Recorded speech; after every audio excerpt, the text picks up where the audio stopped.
Bonjour à tous et à toutes et bienvenue à l'émission Good Morning Sénégal. Cette semaine, nous aurons de la mode, de la beauté, réseaux sociaux, immobilier, agriculture avec notre ami Barthélémy. C'est tout de suite.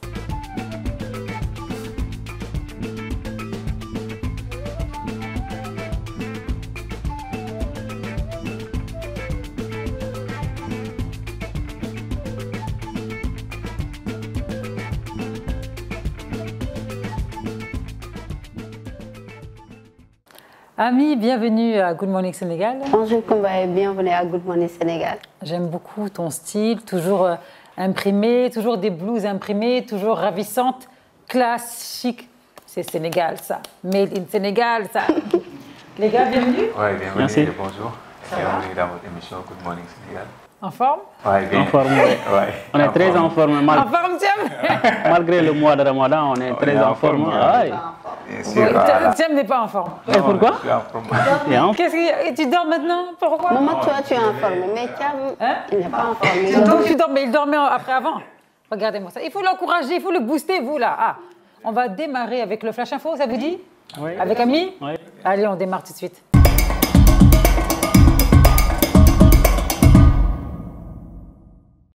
Bienvenue à tous et nous démarrons ce flash d'information. Participation des femmes dans les métiers du transport. Le ministère des Infrastructures des Transports terrestres à travers le projet d'appui à la gouvernance du secteur des transports veut accroître la présence des femmes dans ces professions du transport. L'annonce a été faite hier lors d'un atelier de sensibilisation mis en place pour former les femmes au métier du transport.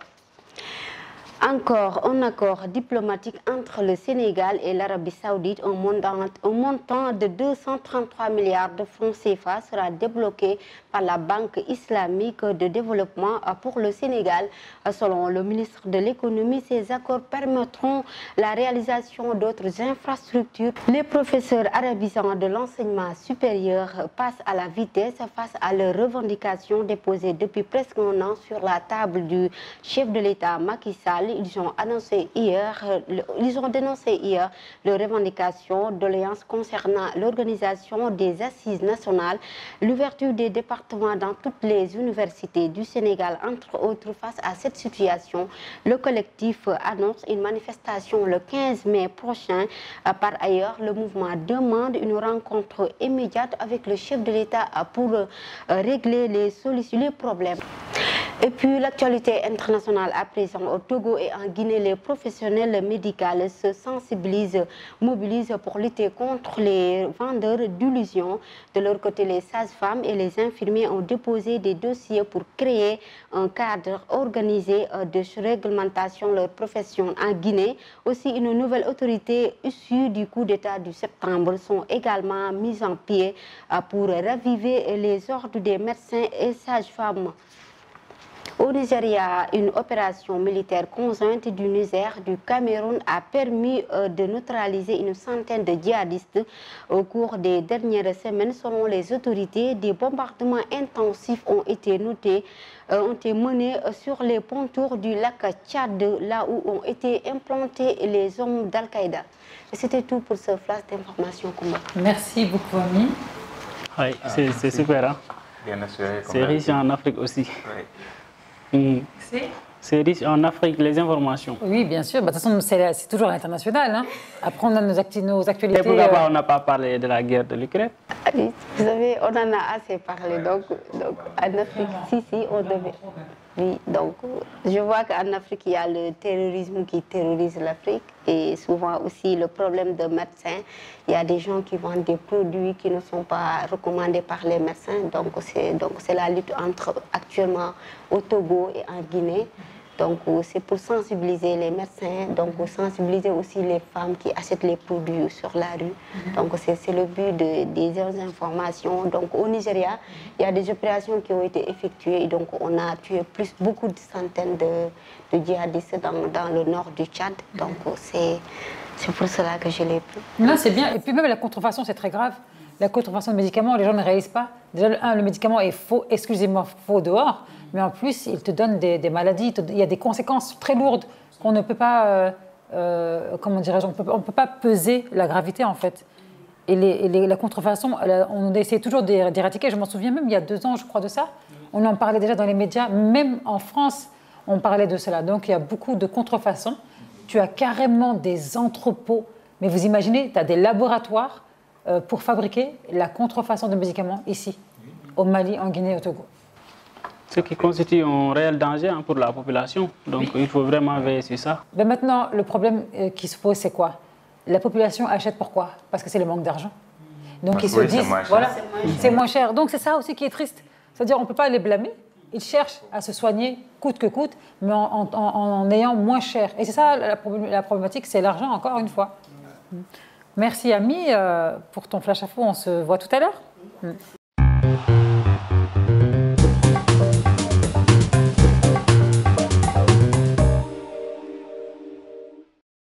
Bon, Matt, on va t'écouter pour la partie sport. La partie sport. Sportive, allez. Effectivement, donc la page sport, aujourd'hui on va aller en Afrique du Sud pour assister donc au tirage au sort de la 34e édition de la Coupe d'Afrique des Nations qui est prévue aujourd'hui à partir de 17h30. Voilà, donc les 48 pays qualifiés vont être donc partagés dans 12 groupes donc de 4. Voilà, donc c'est pour le deuxième tour des éliminatoires de la CAN prévus en Côte d'Ivoire.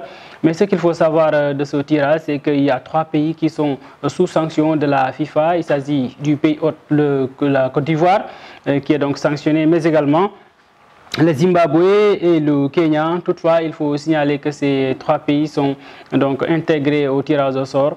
Mais il faut aussi dire qu'en cas donc de sanction, à 2 semaines, ils peuvent être retirés de ce tournoi. Et donc on aura donc des poules qui auront donc 3 équipes à l'issue donc des confrontations. 2 seules équipes vont sortir pour qualifier donc pour le second tour.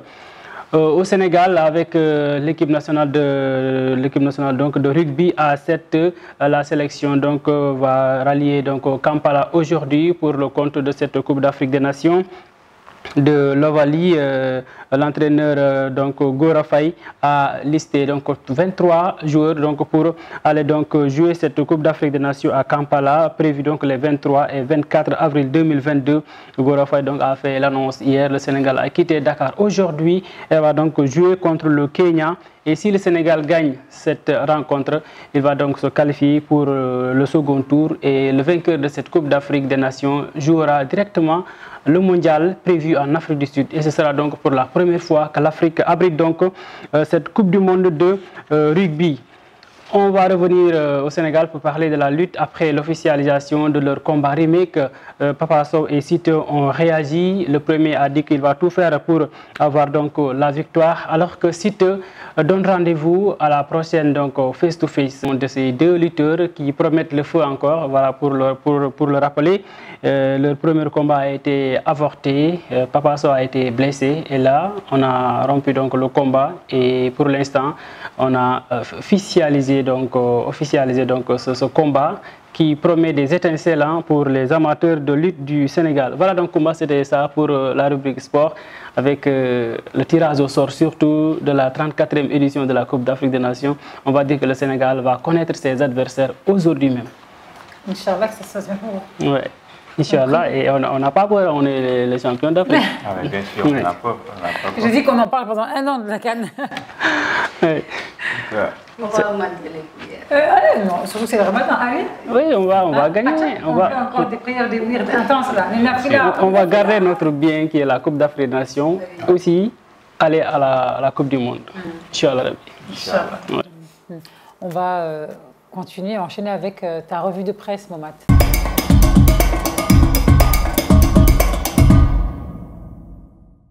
La revue de presse avec le quotidien qui parle d'indisponibilité de kérosène à l'aéroport de Dakar et parle donc de trafic perturbé à l'AIBD.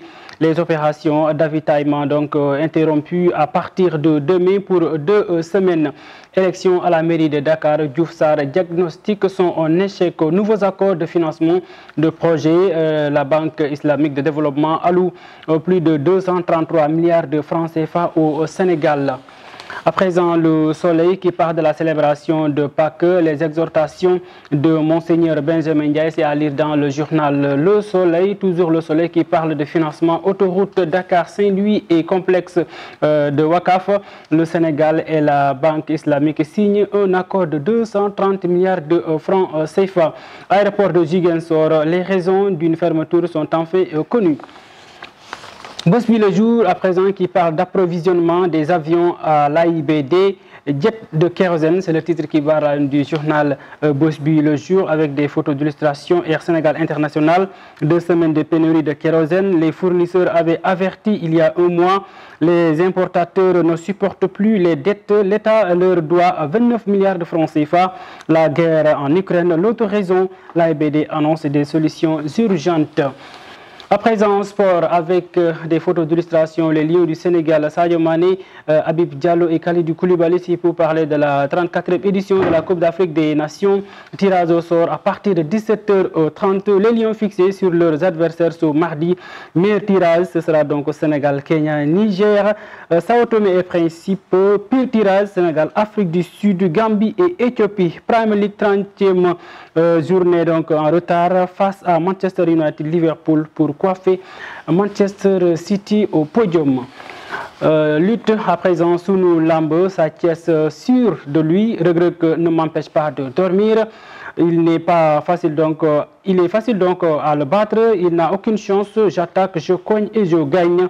Par la Diop sur Lac Rose en Manère, ce sera un combat épique. Et voilà donc ce qui met fin à cette revue de presse. Il y a quelque chose qui m'intéresse moi, Wolf quotidien, législative. Les mallettes de Beno en circulation. C'est un gros titre. C'est un gros titre, c'est un gros titre. Je ne sais pas pourquoi ils ont écrit ça. Qu'est-ce qui se passe? Ils ont dit que Beno est en train donc d'acheter l'électorat, c'est ça? Ouais. Tu payes de la finance, ils te donnent beaucoup d'argent, ils viennent, ils te mais est-ce que c'est sûr? Mais est-ce que c'est sûr? Non, mais attends, est-ce que c'est sûr? On sait que c'est le. Mais on ne sait pas, on suppose. À chaque fois. On ne sait pas. Mais bien, non, c'est comme ça, on les connaît comme ça. Ils donnent énormément d'argent. Mais Koumba, là, c'est des suppositions. On n'est pas encore dans les élections. Parce qu'il y a un véhicule. Oui. On n'est pas encore. La campagne n'a pas encore. Toujours supposition. Il défend Adjissar, or que c'est indéfendable. Il dit mais non, ce sont des suppositions, or qu'il y a des preuves faites à la paix. Qu'est-ce qu'il veut? Adja. Je me demande les preuves. Ils ont les preuves que vous avez. Ils ont énormément d'argent, mais est-ce que vous avez vu qu'ils sont en train de donner? D'acheter les gens. Vous l'avez vu? Pourquoi les gens vont donner ce folklore là? Est-ce que vous avez vu? Vous avez des preuves sur ça? C'est pas sérieux ce que vous avez vu. Non, je suis pas sérieux de ce que vous avez vu. Pour les locales, ils l'ont fait. Mais on n'est pas encore au niveau des élections. La campagne n'a pas encore lancé. Ils ont en train de dire comme ça. On a qu'à nous donner la mallette. Voilà, ils n'ont qu'à nous donner ça, mais ils ne vont pas certifier des choses qui ne sont pas sûres. Ils ne vont pas certifier des choses qui ne sont pas sûres. Il faut éviter ça, ça c'est pas bon. Il faut éviter de dire des choses que vous ne connaissez pas. Pas bon. À chaque fois, c'est le. Arrête. Non. C'est pas d'accord. On est des journalistes, on ne peut pas dire telle chose qu'on n'est pas sûr. Il ne faut pas se focaliser sur des choses qui ne sont pas sûres. Mais il donne de l'argent sur chaque élection. Non. C'est pas parce que toi tu n'es pas dans la pièce que c'est faux. Ah, mais c'est visible. Il faut arrêter, Momat. Non. Je voulais dire, il y a certaines choses qu'on doit laisser au Sénégal. Des rumeurs, des suppositions, que vous dites que ce sont des vérités absolues. Ben non, ça n'existe pas dans le monde. Non, on a l'habitude de dire ça chaque fois. Mais pendant toutes les élections, dis-moi une campagne où Ben ne sort pas des mallettes ici au Sénégal. Voilà, mais est-ce qu'on est encore dans les campagnes? Mais c'est ça que c'est. Est-ce qu'on est dans les campagnes? On n'a pas encore vu. On n'a rien encore vu. On n'a pas dit. On n'a pas dit. Ce sont des légendes. Les enveloppes qu'on donne à chaque fois, tout va aux gens, ce sont des légendes. Oui, je dis, quand tu les vois, il faut dire. Mais d'où sortent les voitures à 80 millions, à 100 millions, ça sort d'où ça? C'est l'argent du contribuable. C'est l'argent du contribuable. Mais si tu le vois, je dis, pas encore. Je parle dans le cadre des législatives. Ça, ils veulent pas faire ce titre-là dans le cadre des législatives. Il a supposé. On n'est pas encore là-bas. Ils vont le faire. On n'est pas encore là-bas. Ça arrive demain. Oui, ça va arriver. On va voir. Comme on n'est pas encore là-bas. En tout cas, ils vont déquincer beaucoup de. Si on le voit, on va dénoncer ça. Ils vont déquincer beaucoup de. Parle avec ton partenaire du JT. C'est leur stratégie. Je pense qu'à racheter les gens comme ça, là. Les gens vont manger leur argent, ils ne vont pas voter pour eux. Moi, cette mallette, tu as qu'à nous donner la mallette. Mais maintenant, ça veut dire que les gens sont tellement intelligents. Quand tu donnes de l'argent, ils reçoivent ton argent et puis ils ne vont pas voter pour toi parce que l'argent que tu distribues... Et puis ils exposent. Mais ils jettent de l'argent comme... Non, c'est pas Mais on n'a possible. qu'à jeter de l'argent dans TF1, je dis. Ah. La mallette. On ne peut Qui veut pas la mallette? acheter les gens. La mallette d'argent. La mallette, ça appartient aux populations. Ah, mais moi, laisse-moi partir avec ma... Laissez-moi avec ma rubrique suivante, là. Ah, Diouf, mets-nous dans la rubrique suivante. Guerrière, là.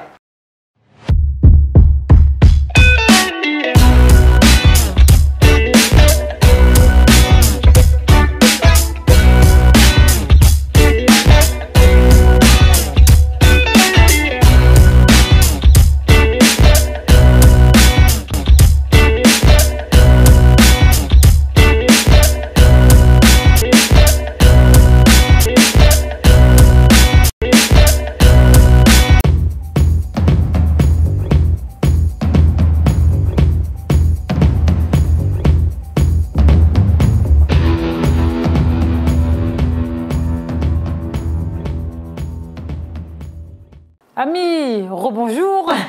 Sur le plateau de Good Morning Sénégal, aujourd'hui, tu nous présenter la mode et la beauté. Effectivement, je suis aussi là pour parler de la mode et de la beauté. Donc, on a essayé d'aller voir une boutique qui est juste à côté. Donc, TFA était parti à la découverte d'une grande boutique qui vend des produits locaux, je peux dire, parce que ce sont des produits qui ont été faits par nos cordonniers, des sacs, des chaussures. Il y a aussi d'autres produits qu'on doit découvrir tout de suite.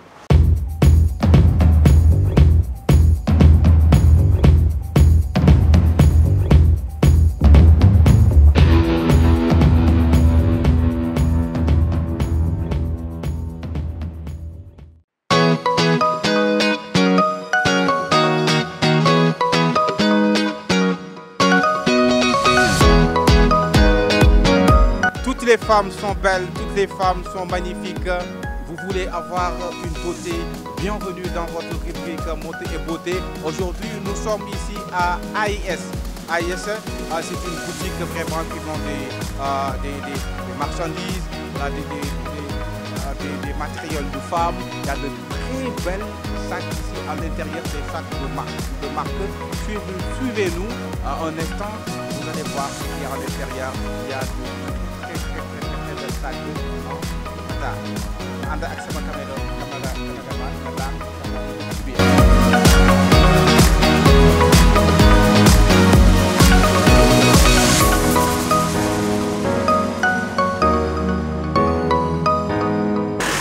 la boutique de AIS avec Mathieu comme ça, des sacs de haute facture. Mathieu, c'est un sac qui est Inch'Allah, c'est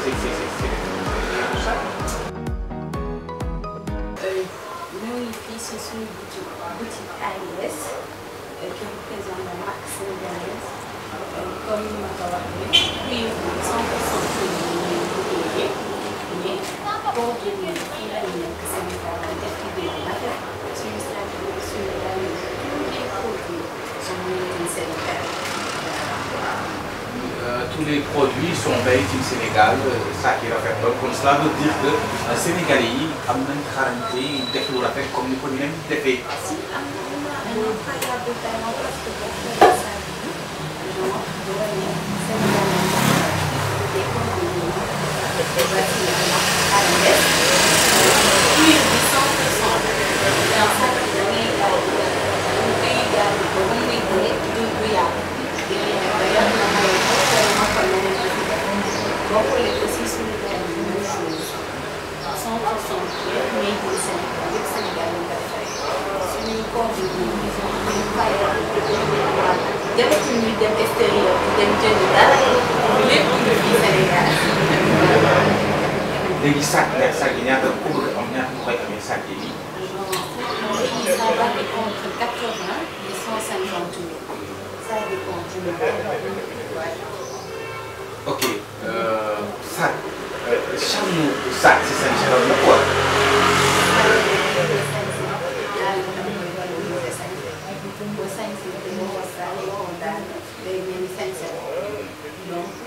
ku sañse ba pare daal sol sa yére bu rafet ñëwul fii AIS jënd sa sac bu toog ak sa daal yu bopp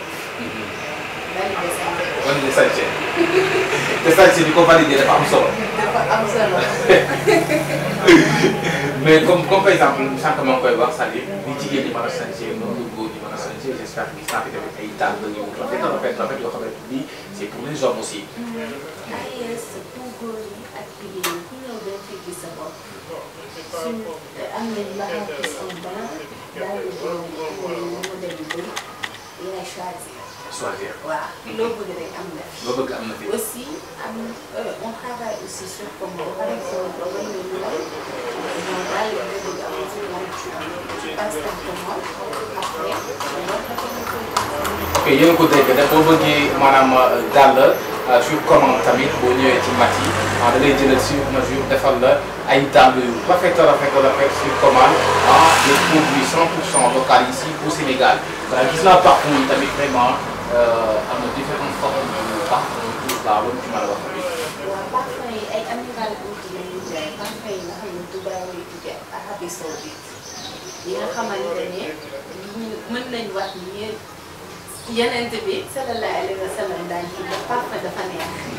waaw loolu suñu diine sax moo ñu ko jàngal da ngay xeeñ lu neex aussi am nañ aussi parfum de chambre Eiffel am nañ aussi cuuraay am nañ aussi encens soie ñi nga xamante ne ñoo supporté wuñu ay xale yooyu dañuy jël seen chambre taal ce n'est pas. wax nga ma sànq ci parfum yi les prix ça varie entre. waaw ça varie entre 10 000 15 000 cuuraay yi am na 5 000 am na 4 500 waaw maximum 5 000. c'est pas du tout cher et puis comme ni nga ko waxee sànq maanaam set dafa baax maanaam sañse comme diine moo ko santaane surtout ci weeru koor bi sax bi nekk. donc on peut pas dire que booy sañse da ngay yàq loolu nit genre ngay dugg sa bopp sol yére bu nice garde sa sac rafet xëy na te lépp mi ngi fi AIS macha allah AIS AIS maanaam boutique bu bëgg lu rafet rek ngay jaar AIS. waaye gis naa aussi sa décoration bi des décorations c'est important la décoration aussi c'est quelque chose de très important. waaw décoration bi c'est important parce que décor bi ça attire déjà te nit ku nekk bëgg nga fu la say nawle bu fekk si ñu kontaan moo tax décor bi tamit génn ko moom waaw lépp pour yéen la. pour clients yi bëgg. clients yi rek. comme les gars yi wax ñu ne la meilleure des publicités c'est la satisfaction des clients et j'espère que yéen seen credo tamit noonu la def lu gën a clients yi nga xam ne ñu ngi fi ñu bëgg ko. waaw loolu la suñu philosophie parce que même client mën na ñëw même bu jot ñu mettre ko à l'aise wan ko bagage prochaine fois day ñëw waaw te bu dul woon weeru koor dañuy def café bu ñu teg suñu tasse à café naan café waxtaan. waaw gis nga toppatoo la après nga gis xool lu la neex nga jóge dem prochaine fois nga ñëwaat. voilà donc il n'y a que de la gentillesse ici à AIS et avec aussi des produits vraiment bien faits, des produits 100% locaux. Je pense qu'ils sont en train de valoriser le patrimoine africain. Ils sont en train aussi de valoriser le produit local. C'est tellement très important. Là, la Time for Africa était venue aujourd'hui ici à AIS pour présenter votre rubrique mode et beauté sur la télévision qui nous parle et qui vous parle. Comme j'ai toujours l'habitude de le dire, quand c'est magnifique, c'est la Time for Africa. Nous vous donnons rendez-vous la semaine prochaine. Merci beaucoup.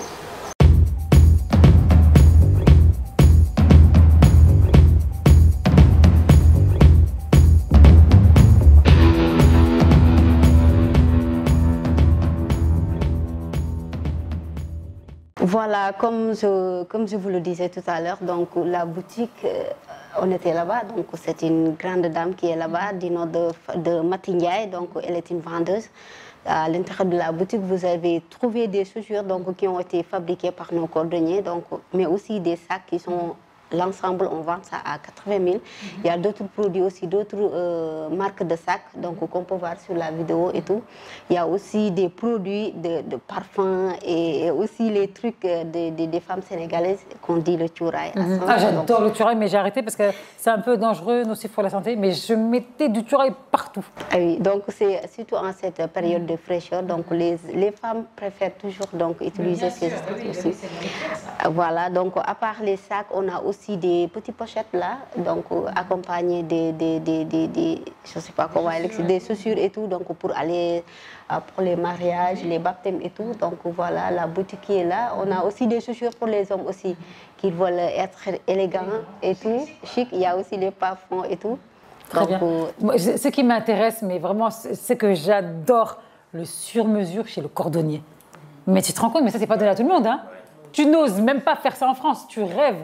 Tu vas économiser un bon 3-4 mois pour qu'un cordonnier te fasse une chaussure sur mesure. Ça coûte tellement cher. Et donc là, c'est facile, quoi. Là, c'est accessible. Mais je suis choquée. Ce qui montre le talent des Sénégalais. Donc, on a du talent ici, surtout au niveau de la Médina. Donc, il y a tellement de cordonniers qui fabriquent des chaussures qui sont tellement jolies. Vraiment, on a le droit d'aller les rencontrer, de les mettre au niveau des réseaux sociaux. Donc, mais aussi, il faut qu'il y ait le soutien de l'État. Bien sûr, c'est pas aussi facile de fabriquer. Entrepreneur, c'est dur. Hein. Il y a des sacs aussi donc, qui ont été fabriqués à main par ces cordonniers. Voilà, donc en général, donc, la boutique, elle est là pour les consommer locales. Donc, elle vend tout ce qui est fabriqué ici au Sénégal. Donc, la plupart. Ils doivent s'en régaler, parce que les touristes cherchent toujours ça, toujours à avoir des accessoires, quelque chose d'original du pays. Et ça, c'est très intéressant pour eux. Il y a aussi des chaussures fabriquées pour les hommes, pour Moumat et Allah, si vous voulez. La mode, la Korité est bientôt, donc c'est l'occasion d'aller. Voilà. Comme ça, il fait la promotion. Ouais. C'est ça, donc c'est une grande boutique qui n'est pas du tout loin d'ici. C'est une femme aussi qui est battante. Donc elle a vécu des moments donc, avant d'avoir la boutique. Donc elle s'est battue vraiment. Donc je pense qu'elle commence à soulever un peu et à travers les produits qu'elle consomme, donc qui ont été fabriqués au Sénégal, donc ça pousse aux gens, surtout les touristes, de venir découvrir la boutique. J'espère qu'elle aura beaucoup de clients, Inch'Allah. Juste parce qu'elle participe au consommer local. Ouais, on la soutient, machallah. C'est super, hein? Et puis c'est bien aussi de faire des découvertes sur c'est un travail manuel, parce que ce sont les cordonniers qui l'ont fait ici au Sénégal. Il faut dire aussi que ce sont des hommes très braves, parce que à part donc la matière qu'ils achètent, donc il y a aussi certaines dépenses qui sont un peu lourdes, mais avec les prix, je pense qu'ils vont en sortir. Vous avez tout à l'heure parlé du soutien de l'État, parce qu'eux aussi, ils ont parfois chassé dans leur lieu de travail, parfois même ils ne trouvent pas un lieu de travail. Là aussi, ça n'encourage pas les travailleurs dans un pays qui est donc en voie de développement. Donc ce petit métier-là qu'on sous-estime, c'est ça qu'il faut vraiment développer. Les métiers manuels-là, c'est vraiment important, parce que si je ne me trompe pas, c'est le secteur secondaire qu'il faut soutenir avant le secteur tertiaire, parce que ce sont donc des piliers du développement économique d'un pays. C'est vraiment très important ce que nous avez amené aujourd'hui. Merci, Ami. Merci à vous, et je vous dis d'aller à la boutique de Asia, donc je pense que c'est AIS. Donc c'est pas loin d'ici. Il faut aller acheter des chaussures pour la Tabaski. Ça arrive vite, hein? Ah oui. Moi, c'est les accessoires, les chaussures sur mesure, tu te rends pas compte. C'est excellent, c'est vraiment excellent. Donc, on y va, on va y aller. Inch'Allah, pour la consommation locale. Quant à nous, on va recevoir tout de suite l'invité de la semaine. Allez, c'est parti.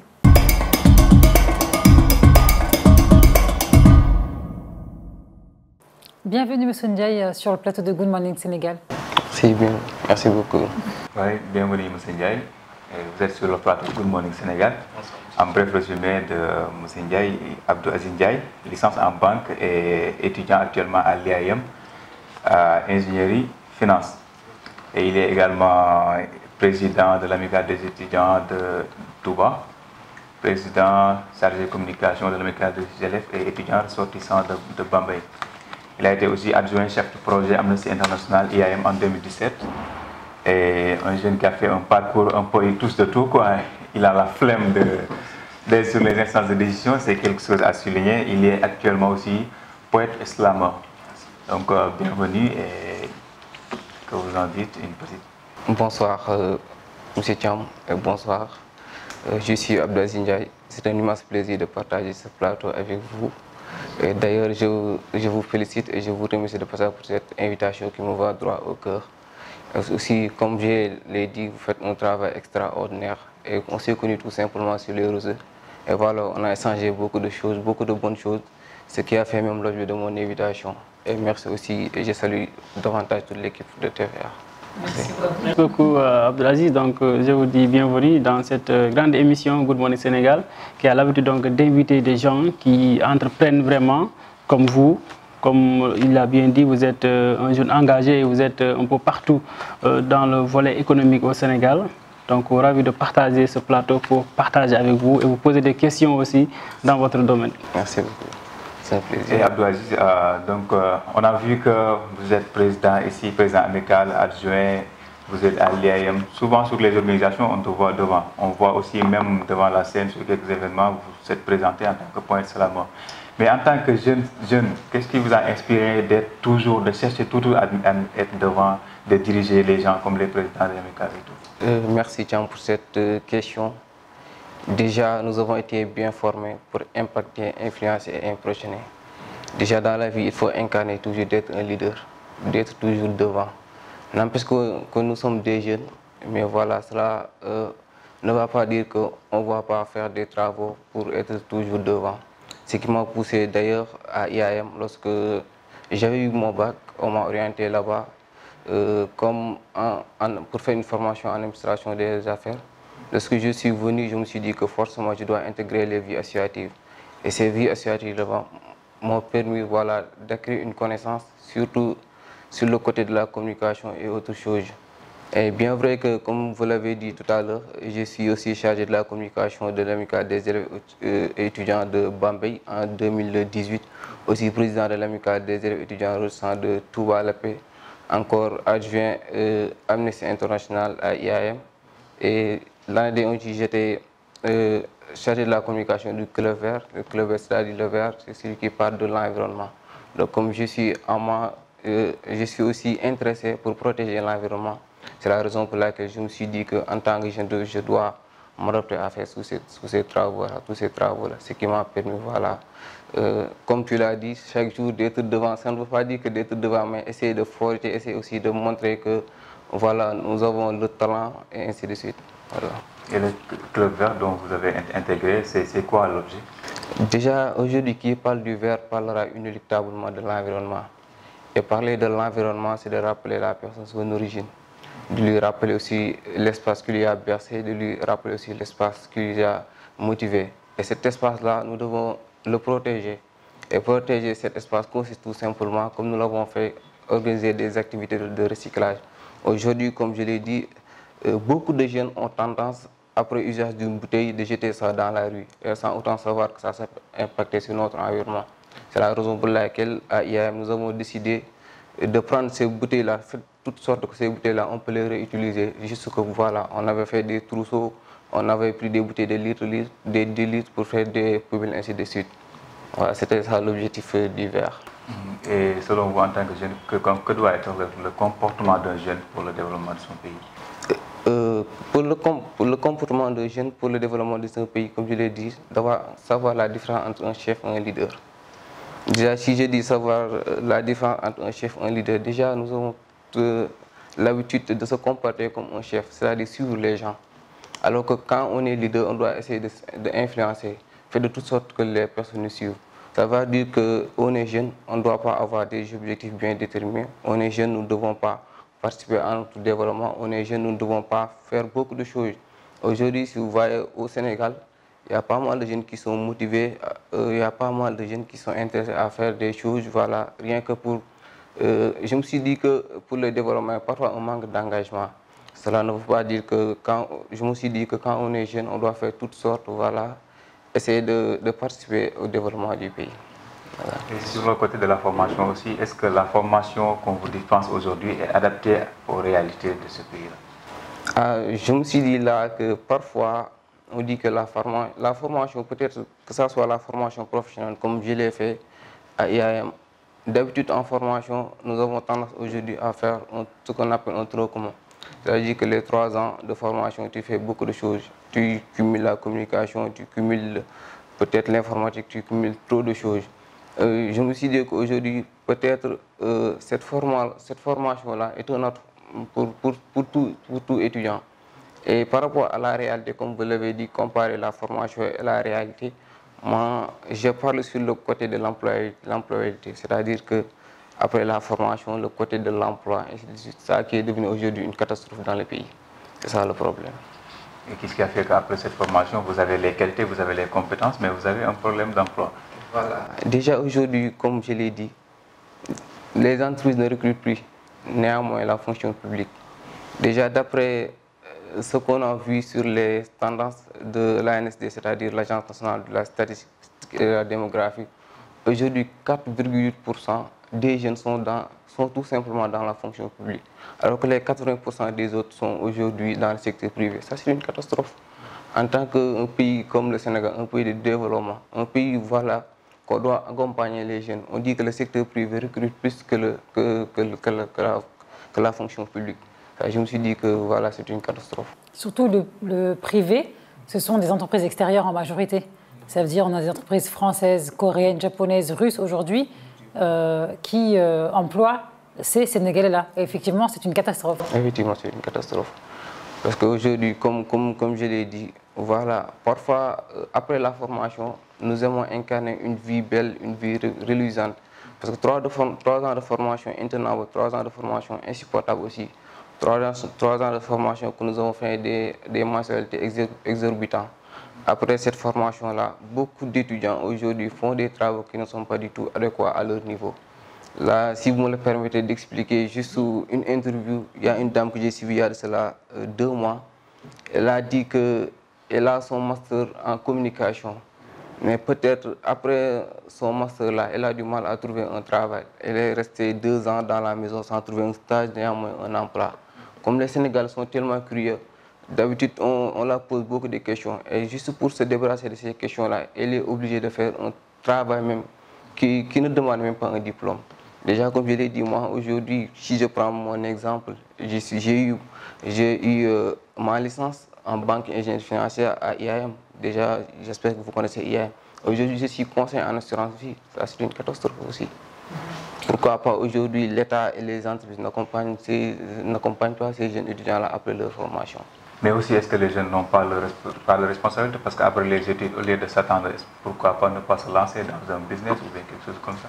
Déjà, comme tu l'as dit, aujourd'hui, un jeune qui vient par contre du village, mais qui vient d'autres milieux, qui n'a pas encore une insertion professionnelle, ça sera tellement compliqué pour lui de faire voire d'être entrepreneur. Déjà, comme nous n'avons pas d'accompagnement, parce qu'aujourd'hui, si on accompagne ces jeunes-là après leur formation, voilà, de leur donner quelque chose pour qu'ils puissent se lancer dans un business, peut-être ça c'est un atout. Mais déjà, comme tu l'as dit, ça sera tellement compliqué pour un jeune qui vient de terminer sa formation, ensuite de faire de l'entrepreneuriat. C'est tellement compliqué. Parce que souvent, on a noté qu'ils font les études, les stages et tout, après, mais ils reviennent pour entreprendre. Il y en a qui l'ont réussi quand même. Effectivement, il y en a qui l'ont réussi. Mais si tu prends 100%, tout simplement, je dis... Et puis, même si vous venez des villages, vous pouvez acheter, par exemple, acheter des moutons et quelque chose comme ça. Vous avez des bourses après la fin du mois, tu vois. Après les bourses, tu peux acheter... C'est-à-dire que ceux qui habitent dans les villages ont plus de possibilités d'entreprendre. Parce que là-bas, il y a l'élevage et tout, donc ils ont beaucoup de choses à faire. Et avec une somme de 200 000, on peut commencer. Mais le souci, c'est que la vie aussi, en fait, la bourse, elle sert à manger. La bourse sert à payer les études. Il faut qu'ils mangent. Déjà, vrai ou pas vrai? Il y a des charges. Déjà pour la formation professionnelle, nous n'avons pas de bourse. Nous avons tout simplement des aides sociales que nous percevons chaque année. Déjà, c'est tellement compliqué. C'est-à-dire que les 100 000 francs qu'on donne aux étudiants qui sont dans la formation professionnelle, déjà les 100 000 francs ne peuvent pas satisfaire tout simplement une année. Moi, je pense que dans ce cas, ceux qui sont dans le privé et orientés par l'État sont dans des conditions plus difficiles. Ouais, je dis ça. Je dis que parfois on dit que les étudiants qui sont dans le secteur privé sont plus, comment dirais-je encore, sont plus authentiques que ceux qui sont dans le secteur public. Mais moi, je dis non. Parfois, les difficultés qu'on rencontre dans la formation, peut-être ceux qui sont dans le secteur public, comme ceux qui sont à l'Université Anta Diop de Dakar ou bien dans les autres universités, parfois ces étudiants-là perçoivent chaque mois des bourses qui peuvent les accompagner à acheter des cycles et ainsi de suite. Mais imagine-toi les étudiants qui sont dans les universités, dans les unités de formation. Déjà, un étudiant qui n'a pas peut-être les moyens, ou bien ses parents n'ont pas les moyens pour l'accompagner. Déjà, qui habite très loin. Si je prends l'exemple des étudiants qui habitent Kermassan et ainsi de suite. Chaque jour, pour venir à l'école, tu payes 1000 francs ou bien ainsi de suite. Déjà, si tu n'as pas cet accompagnement, ou bien tes parents ne sont plus là, ou bien tu n'as pas des proches qui sont prêts à vous aider, ça sera tellement compliqué. C'est compliqué, hein. Moi, franchement, je félicite vraiment les étudiants africains. Pourquoi africains? Parce que la situation des étudiants africains est tellement difficile, mais ils réussissent. Ça veut dire qu'ils ont tellement l'envie de réussir, ils sont très intelligents. Moi, je suis vraiment admirative des étudiants au Sénégal. Et effectivement, on ne connaît pas la situation. On ne sait pas s'ils mangent, on ne sait pas s'il y a des tantes, des oncles, les parents, et parfois ils sont là, mais ils n'ont pas forcément l'argent. On ne connaît pas la vie des gens, mais finalement, eux, ils sont là à être là tous les jours à l'université. Et ils ne loupent aucun cours. Mais ça, c'est à féliciter. Tandis qu'en Europe, on les voit, tout est facile. Franchement, les études là-bas, c'est un cadeau. Hein. Honnêtement, c'est un cadeau. Tu n'as pas les problèmes de transport, c'est l'État qui paye tes transports. On a tous une carte de transport gratuite. Tu as la santé qui est payée, donc les CMU. Tout est gratuit. Et ce sont des fainéants en majorité, et en plus de ça, qui manquent de respect à leurs parents. Donc c'est ça, moi, qui me fait mal. C'est-à-dire que après, c'est la vie, mais c'est Dieu qui décide, mais il n'y a pas ce juste milieu là, quoi. Donc, tu as des étudiants qui souffrent, mais ils sont tellement intelligents, ils ont tellement à offrir au Sénégal, mais regarde là-bas, en France, franchement, je suis dégoûtée, hein, vraiment, ils sont là, ils ont tout à portée de leurs mains. En plus de ça, ils ont de l'argent de poche, ils ont la bourse, ils ont plein de choses. Et ça sort, ça fait déjà, c'est vrai, ça m'énerve. Ça, ouais. Un étudiant en France est un fonctionnaire au Sénégal. Hein. Parce que les étudiants en France sont plus à l'aise que nos fonctionnaires. C'est vrai. C'est vrai. Ici, on nous impose des choses qui nous rendent la vie encore plus difficile. On nous oblige de s'habiller en costume. On pense qu'on a même pas le droit à masser. Non, mais c'est ça, non, mais c'est vrai. Même sur la formation professionnelle, à partir de l'inscription, on nous vend des rêves. On nous amène, c'est bien de nous apprendre comment s'habiller, c'est bien. Mais aussi le fait que cet étudiant-là met dans sa tête qu'il est déjà un professionnel, qu'il est déjà un fonctionnaire, alors qu'il n'a pas de bourse. Ça devient difficile. Tu t'es habillé en costume, les gens te voient et ils pensent que tu as tout, alors que... Exactement. Donc à partir de là, il commence à nous vendre un rêve. Oui. C'est vrai, comme tu l'as dit, déjà dans certaines écoles de formation, on te dit que si tu ne portes pas une chemise ou bien un costume et une cravate, tu n'entres pas dans l'école. Déjà, si tu portes ces choses-là, tu vas incarner que moi je suis un professionnel. Voilà. Et les gens qui te regardent vont dire à cet étudiant-là qui porte cet uniforme-là, voilà, celui-là peut-être il est stable dans la vie, alors que tel n'est pas le cas. On ne voit pas la misère dessus, en fait, c'est ça. On ne voit pas ce qui est dedans. Quoi. En même temps, les uniformes, c'est aussi le principe des uniformes. C'est-à-dire que c'est pour ne pas voir en fait la situation sociale, en fait la classe sociale de chaque individu. C'est pour cela qu'on a créé les uniformes. Voilà, pour ne pas voir qui a l'argent ou qui n'a pas l'argent. Je ne suis pas contre des uniformes parce que déjà, comme je l'ai dit, si nous sommes des étudiants qui font une formation, déjà il faut savoir se comporter comme un professionnel. Déjà, il faut, comme je l'ai dit, incarner le professionnalisme. Déjà, on peut pas dire que tu es étudiant qui a fait une formation, d'être dans une école tellement riche et tu te comportes comme les autres. Ça aussi, moi, je ne suis pas d'accord sur ça. Déjà, les uniformes, je ne suis pas contre. Voilà, je dis que c'est bien parfois, c'est bien parfois. Et aussi, ça permettra, une fois être dans le niveau professionnel, de se comporter comme un professionnel, de s'habiller correctement. Voilà. Voilà, donc merci beaucoup, Abdou Aziz. On a bien reçu donc les réponses qui sont pertinentes. Et vous avez encore retracé la difficile vie donc, des étudiants ici au Sénégal. Voilà, vous travaillez dans plusieurs secteurs. On a nommé dans le secteur de l'environnement, mais également vous allez incarner donc un jeune entrepreneur. Qu'est-ce que vous allez dire ou bien quelles sont donc votre analyse sur le Joko ak Ndawni initié par le président de la République pour on peut apporter un soutien aux jeunes qui cherchent de l'emploi? Déjà, comme tu l'as dit, juste pour vous éclaircir là-bas, vous avez dit qu'un jeune qui travaille dans l'environnement, ainsi de suite. Moi, peut-être je ne travaille pas dans l'environnement, mais comme je l'ai expliqué tout à l'heure, lorsque j'étais à l'école pour faire la formation, j'aimais tout ce qui est environnement, ce qui m'avait poussé à intégrer le club vert. Déjà, partout dans certaines écoles, il y a souvent des clubs là-bas. Et moi, je me suis intégré le club vert déjà pour avoir un peu d'expérience ou bien pour acquérir, pour pouvoir former d'autres personnes. Déjà aujourd'hui, si je prends une bouteille comme je l'ai expliqué tout à l'heure, voilà, je peux faire autre chose sans autant lancer cette bouteille-là dehors. Par rapport, comme vous venez de le dire, par rapport au Joko d'Endo, déjà il y a un problème d'accessibilité. Voilà, il y a un problème d'accessibilité. Aujourd'hui, parfois, tu vois dans les internautes, on te lance des sites internet pour voilà, déposer. Et tu peux déposer 1000 fois sans avoir une réponse. Et parfois, c'est difficile, si tu ne connais pas, comme au Sénégal on a l'habitude de dire un branlon. Si vous n'avez pas un branlon, ça sera tellement compliqué déjà d'avoir ces choses-là. Comme le président l'a dit, il a dit que chaque année, nous avons plus de 3000 diplômés. Chaque année, nous avons plus de 3000 diplômés dans son livre intitulé voilà, Le Sénégal émergent. Et au cours de ce livre, si vous regardez, il a dit que tous ces 3000 diplômés, ça sera tellement compliqué à tous ces étudiants-là d'intégrer la fonction publique. Déjà, comme lui, peut-être, il connaît que ça sera tellement compliqué pour ces étudiants-là d'intégrer la fonction publique. Je me suis dit que pourquoi pas lancer des politiques pour accompagner ces jeunes étudiants-là, pour que ça soit, comme vous l'avez dit, dans l'entrepreneuriat, et ainsi de suite. Ça ne veut pas dire qu'on a lancé le Joko. Bon, on a dit que Joko, mais est-ce que c'est accessible pour tout le monde? On le voit dans les réseaux sociaux, chaque fois quand ils lancent, il y a des jeunes qui appellent en vidéo, on les voit sur combien? Sur le site. Sur combien? Non, je ne sais pas le nom, mais je l'ai suivi 20 fois. Vous avez dit les jeunes, ils ont ciblé donc des lieux. Récemment, on a choisi la... Vous avez dit les réseaux sociaux. Oui. Vous avez dit les réseaux sociaux. Déjà, combien de stages qu'on lance dans les réseaux sociaux? Combien de stages? Demande de stages qu'on lance dans les réseaux sociaux. Oui, et si vous comparez, sur 100 étudiants, combien d'étudiants qui ont réussi à trouver ce stage-là?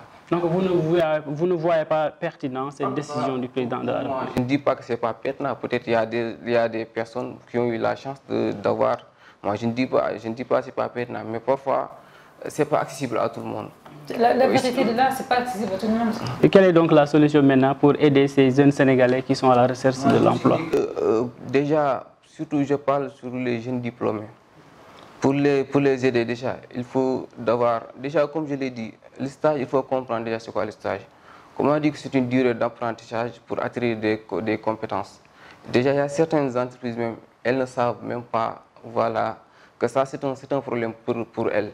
Déjà, recruter un jeune qui n'a pas d'expérience et tu l'inculques directement dans l'entreprise sans autant savoir que ce jeune-là, est-ce qu'il a fait un stage, ça c'est un problème. Déjà, ça permettra à l'entreprise de ne pas avoir une évolution trop rapide. Déjà, si je donne l'exemple comme de recruter M. Thiam, peut-être qu'il a une expérience, déjà il a fait un stage et je l'implique directement dans l'entreprise, ça peut participer à l'amélioration aussi à l'innovation de l'entreprise. Au lieu de recruter un Aziz Ndiaye qui n'a pas d'expérience, qui ne connaît même pas comment manipuler une machine. Déjà, si vous entrez dans les entreprises, moi j'ai eu un cas, le salaire il est déjà celui qui perçoit son salaire chaque mois. Déjà, comme nous sommes des étudiants en finance, il ne sait même pas voilà, comment faire certaines choses sur Excel, ainsi de suite. C'est le stagiaire même qui est obligé à faire ces choses. Non, là c'est trop. Ça, c'est trop. C'est trop. Mais malheureusement, c'est vrai, c'est partout. On prend plus les cousins, les cousines, les neveux, les nièces, et pas les gens compétents. Et le problème, il est là, hein, bien sûr. Effectivement, ça. C'est pas la faute de certains étudiants ou bien élèves qui écourtent leur formation rien que pour avoir de l'argent tout de suite, parce qu'il y a beaucoup d'étudiants qui écourtent leur formation. Ils n'ont pas de compétences ni expertise. Je vais juste prendre un exemple. Comme je suis là, je suis étudiant, j'ai suivi une formation professionnelle, je vais prendre mon exemple. Déjà, comme tu l'as dit, lorsqu'on a le bac, bon, on n'a pas choisi de faire une formation ou bien on n'a pas choisi de faire autre chose. On nous a orientés dans les écoles de formation. C'est l'État qui nous a orientés dans les écoles de formation. Et déjà, dans les écoles de formation, nous faisons 3 ans là-bas. Et parfois, si tu déposes dans une entreprise, on te demande 5 ans d'expérience. Est-ce que tous les étudiants ont les moyens de payer 2 ans après pour faire le Master 1 et le Master 2? Et l'État te garantit 3 ans de formation. On peut faire 5 ans d'expérience et ne pas être pertinent. Quelqu'un qui a fait 1 an d'expérience peut être plus pertinent. Comme tu l'as dit, parfois tu trouves des gens déjà qui sont dans les entreprises comme aujourd'hui. Nous, les Sénégalais, nous avons tendance à recruter un ami, un cousin, que de recruter une personne qui a son niveau, une personne qui a une expérience. Ça aussi, c'est un défaut. Ça, c'est un défaut. Aujourd'hui, au lieu de recruter une personne ou bien un jeune diplômé qui a déjà 3 ans d'expérience, ou bien même pas 3 ans d'expérience, déjà, on peut faire 10 ans dans une école ou bien dans une entreprise sans avoir une expérience. L'expérience, c'est la tête déjà. Il faut savoir imposer, avoir... Ça s'apprend. Mais si tu ne dures pas là-bas, tu n'auras pas d'expérience. Est-ce que c'est la médiocrité aussi? La faute. On peut dire dans la médiocrité. Quand on est médiocre, on reste médiocre même 10 ans après. On n'aura pas, on ne va pas acquérir à l'expérience. Ils sont toujours médiocres. Ça veut dire que c'est-à-dire qu'il faut faire ce qu'on appelle, ce que les Américains appellent learning by doing. C'est-à-dire que les Américains, quand tu viens, on te demande qu'est-ce que tu peux faire. Et tu montres ce dont tu es capable. Mais même le système français, là, moi, je ne suis pas trop pour étudier. Tu as comme les diplômes. Si tu as 5 diplômes, tu n'as pas d'expérience. Ça n'a pas de sens. C'est rien. C'est-à-dire qu'à partir de là, on ne devait pas se focaliser sur le nombre d'années d'expérience. On devait ou bien faire venir là la personne et lui dire maintenant, tu as 1 mois d'essai. Maintenant, à travers ces 1 mois, si tu es bien, on saura. Voilà. Si tu n'es pas bien, on se serre la main, on se sépare. Aujourd'hui, est-ce que le travail que je fasse actuellement, ça demande un diplôme? Non. Alors que j'ai une licence en banque et ingénierie financière. Alors que le travail que je suis en train de faire, c'est un métier commercial. D'être sur le terrain, voilà. Et comme on a l'habitude de le dire, je l'ai expliqué au début, il y a certaines personnes voilà, qui font juste ce métier. C'est parce que la situation oblige. Puis que, comme on est jeune, voilà, on nous a impliqué, on nous a appris voilà, d'être autonome. On ne doit pas chaque fois tendre la main à certaines personnes. On peut attendre toujours ou bien déposer des stages partout, déposer des stages dans les entreprises. Les entreprises ne regardent même pas les CV. Parfois, tu peux déposer 1000 CV, on ne regarde même pas les CV. Tu ne peux pas rester 2 ans alors que, comme je l'ai dit, il y a la famille qui vous attend. Voilà, perdre 2 ans, il y a la maman qui vous attend, il y a le père qui vous attend et rester là. Bon, ça, vous allez directement chercher de l'argent dans le secteur privé. Dans le secteur commercial. Informel. Voilà. Est-ce que aussi il n'est-il pas dans le temps de descendre sur le terrain après la formation? Parce qu'il y en a qui perdent beaucoup de temps pour attendre un emploi. Il y en a aussi qui sous-estiment beaucoup de jobs. Donc ça aussi, en tant que... Tellement, les gars, très intelligents. Vous disiez qu'il y a beaucoup de gens qui sous-estiment beaucoup de jobs. Ça, c'est vrai. Parce que si je prends l'exemple des étudiants comme IAM, déjà les étudiants qui payent 150 000 par mois.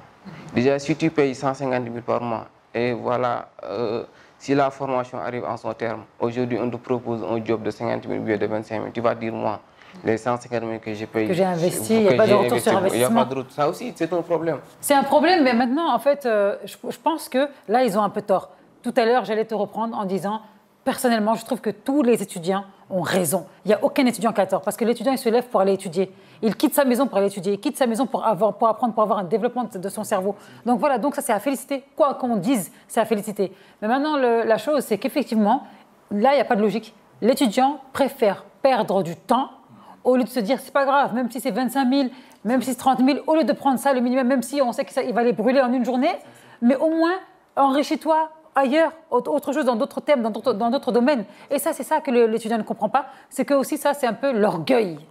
C'est de l'orgueil mal placé. C'est de l'orgueil, parce qu'il va dire, oui, j'ai 150 000, moi j'ai dépensé 50 000, alors jamais, il est hors de question que pendant le temps que je ne trouve pas un emploi approprié, adéquat, ben non, je ne prends pas l'autre emploi qui va me permettre d'apprendre autre chose.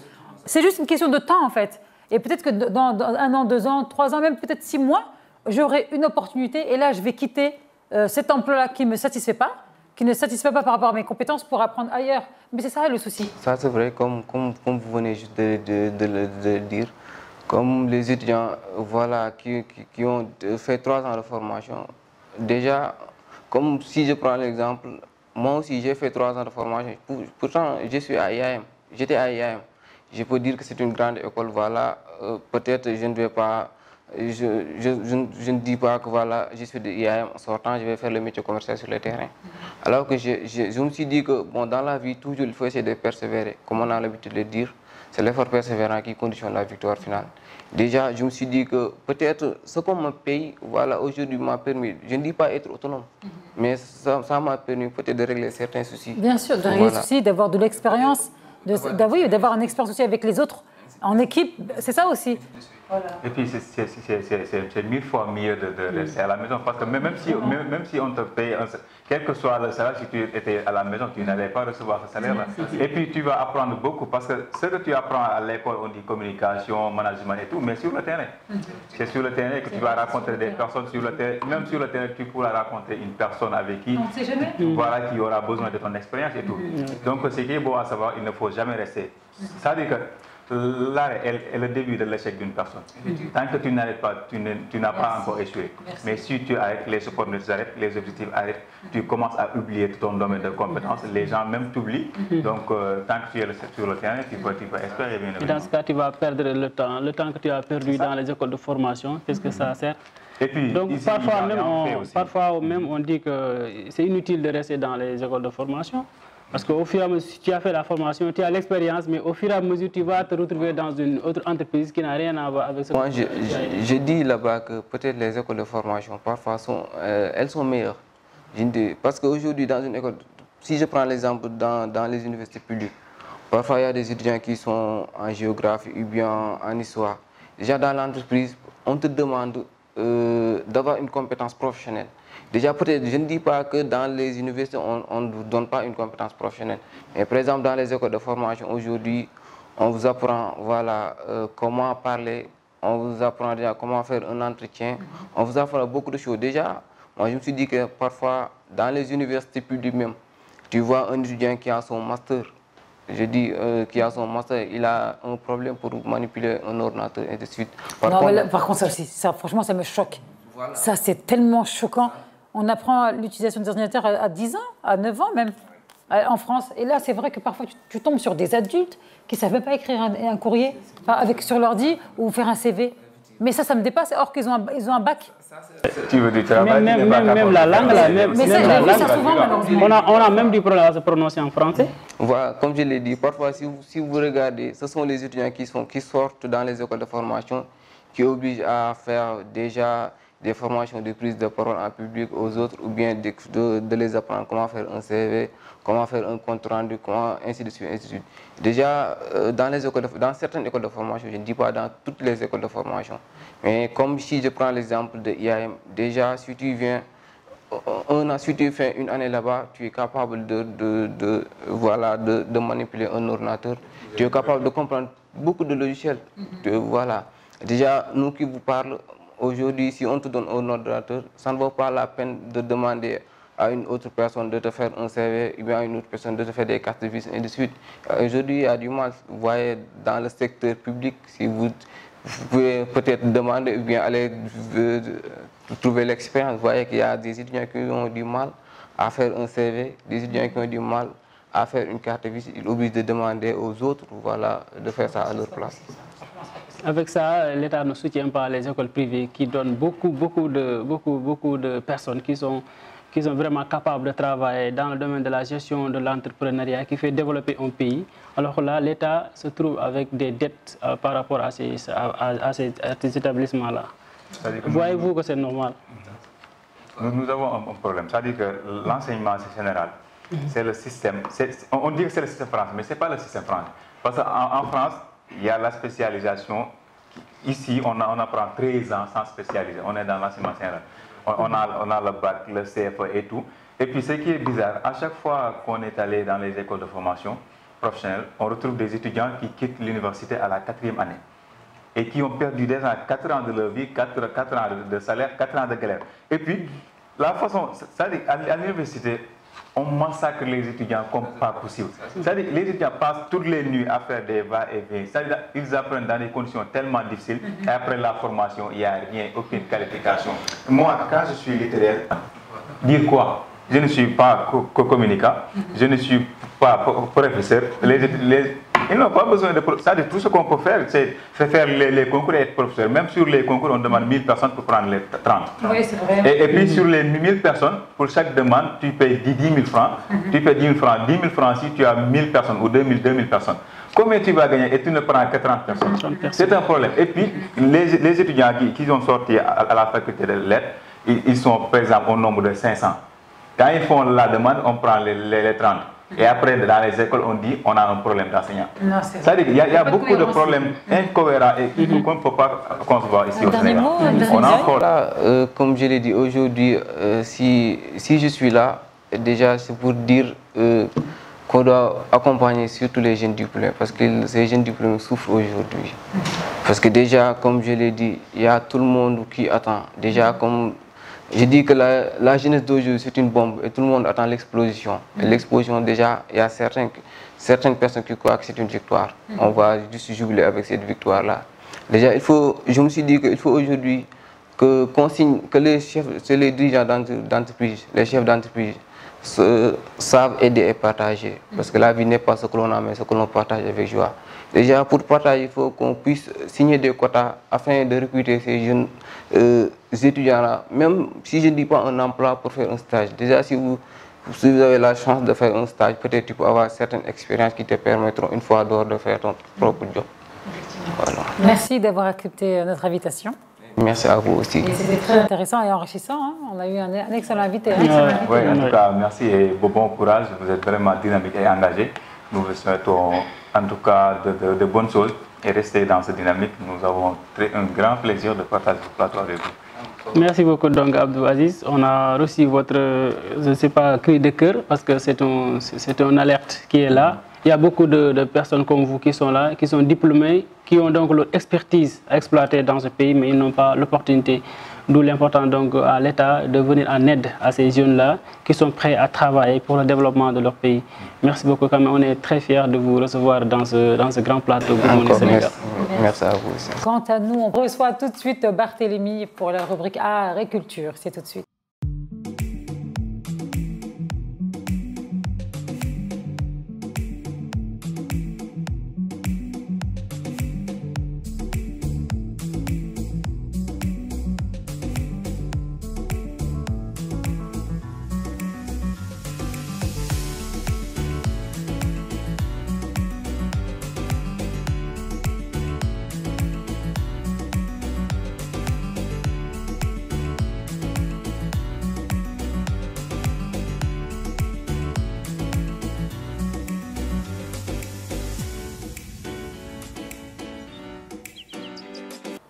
Bienvenue Barthélémy à Good Morning Sénégal. Merci Koumba, merci de m'avoir accueilli sur ce plateau. Ça va, vous allez bien? Très bien, merci Alhamdoulilah. Bonjour Allah, bonjour Mohamed. Bonjour Barthélémy, et merci. Je pense que vous avez passé de très belles fêtes. Oui, dans l'ensemble, oui. Ça s'est bien passé. Ouais. Pourquoi dans l'ensemble? Oui, mais comme bon, ça s'est bien passé, bon, rien ne s'est passé, donc ça va. Sauf que une petite... Voilà, un petit truc là avec... J'ai une angine. Quoi, ah donc. Oui. Ah, peut-être que c'est la période aussi. Hein. C'est le Ngalar. Ah ouais. Et on n'a pas vu de Ngalar ici à TFA, pourquoi? Moi je ne suis pas marié. Hein. Qui va faire le... Marié? C'est l'argument. Je ne suis pas mariée. Il fallait penser à nous. Il fallait penser à nous. Non mais si, mais... Il n'y a personne pour faire le Ngalar. Pour toi? C'est pas mais vous avez goûté des Ngalar chez vous?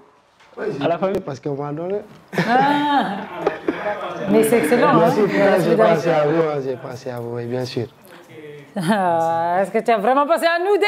Merci, j'ai bien mangé du Ngalar. Toi aussi? Oui. Il y a des mangeurs de Ngalar ici. Hein? Tous les Sénégalais ont mangé. Ici, c'est... Moi, je n'ai pas mangé. Donc, exception. Moi, personne ne m'a apporté mon Ngalar. Ici, même les Ngalar là, dans les rues. Matar, il en mange des tonnes et des tonnes. Ouais. Il en mange des tonnes. Ah, peut-être il t'a oublié. Non, Matar, je pensais que je n'allais pas recevoir le Ngalar. Et puis j'ai dit à Matar, si tu reçois, je vais m'envoyer. Il en a même donné un lion devant mes yeux, mais moi, il m'a proposé, mais je n'ai pas voulu goûter. Mais personne ne m'a proposé sauf Matar. Nous t'écoutons. Ok, d'accord. Voilà, donc aujourd'hui, on va parler de la culture. On va laisser les mandins. Je ne sais pas si vous connaissez les mandins. Les mandins? Oui. Bien entendu. Voilà. Oui. Donc on va parler de le Kanyalen, c'est-à-dire au rite de la fécondité. C'est-à-dire c'est une sorte de cérémonie où on aide les gens, les femmes qui sont dans la difficulté d'enfanter. Voilà, et qui surtout...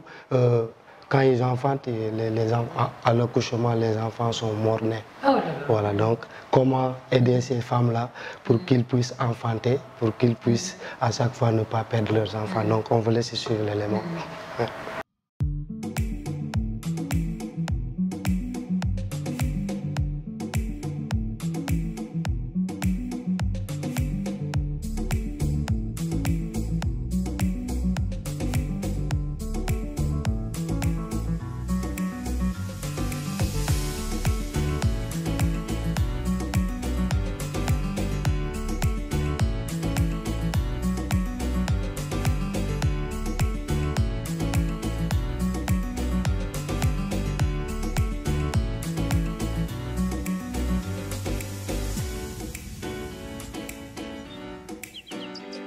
En Afrique, de façon générale,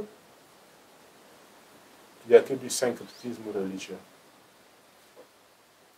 On est d'abord animiste avant d'être musulman, catholique ou autre chose. Pourquoi? Parce que d'abord, à la naissance, le jour du baptême, même avant le jour du baptême, on va mettre des branches d'arbre à la porte.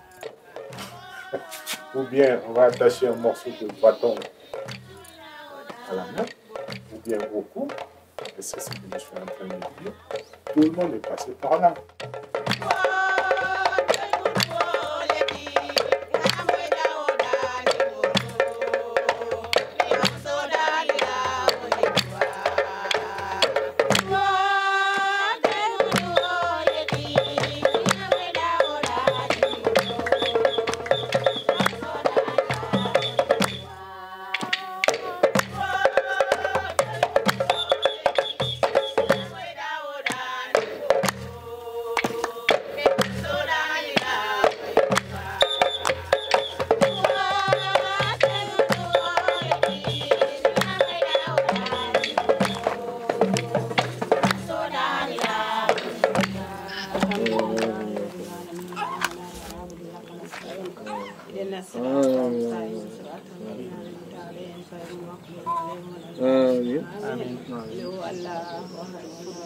Donc, en Afrique, de façon générale, on pratique les deux, l'animisme et les religions importées.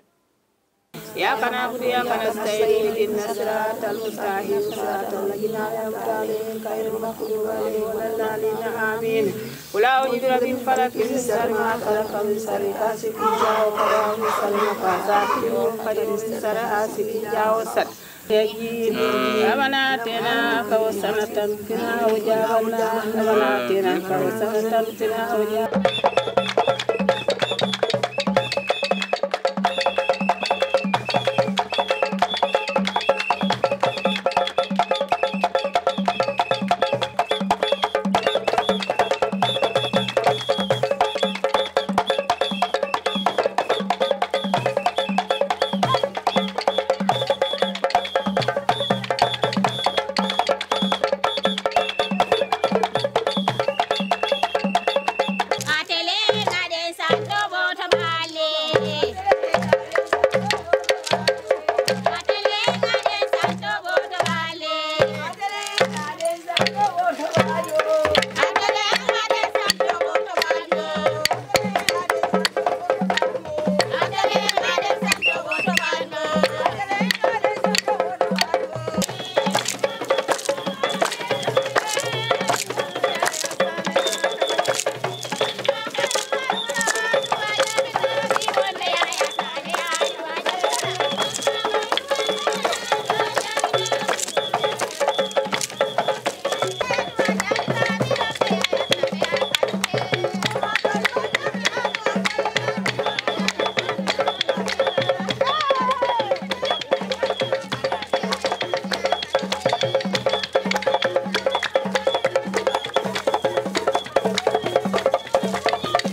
Voilà, voilà, comme je vous le disais, donc c'est une sorte, c'est un groupe de femmes, voilà, et c'est pas n'importe quelle femme qui peut accéder à ce groupe.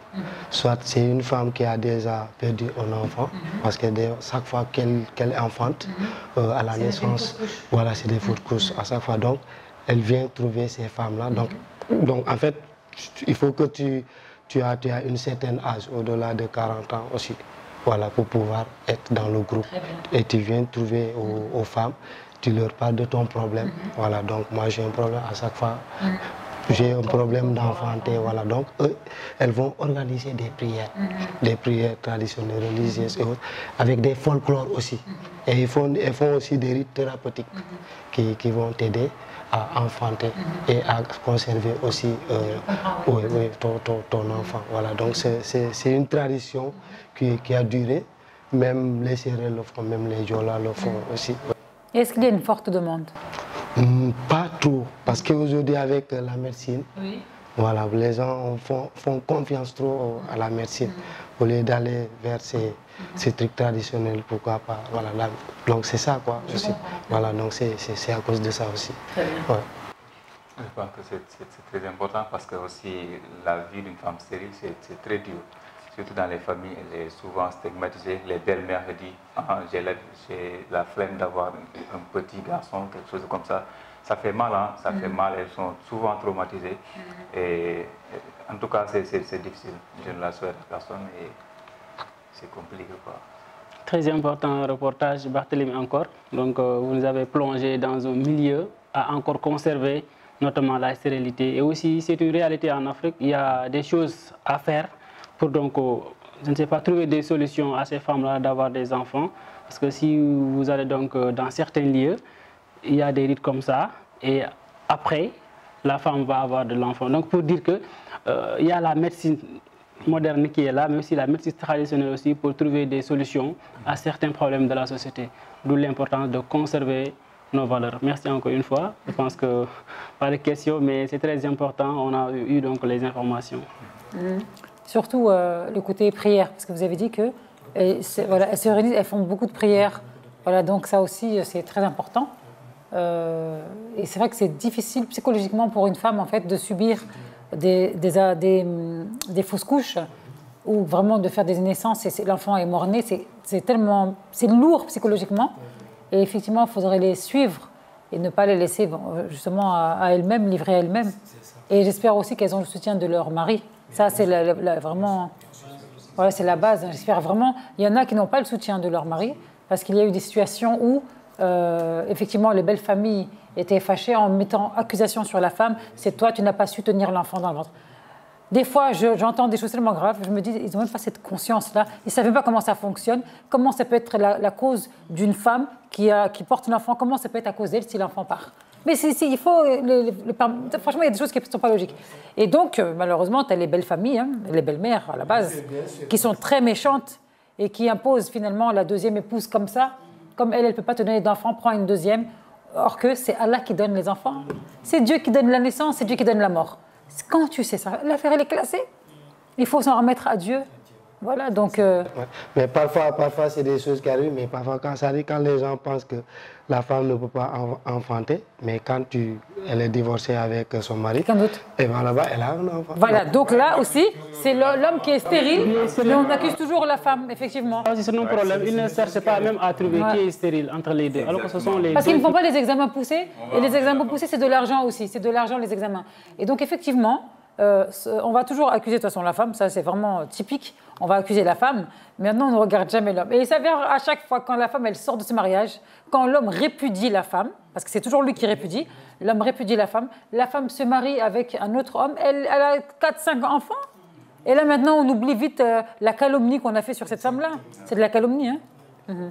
En tout cas, merci Barthélémy pour ta rubrique. C'est moi qui vous remercie. Elle est super intéressante, vraiment intéressante. Et j'espère vraiment qu'on pense... Il y a des associations aussi, j'avais vu ça au Sénégal, pour soutenir justement les femmes qui n'arrivent pas à avoir des enfants.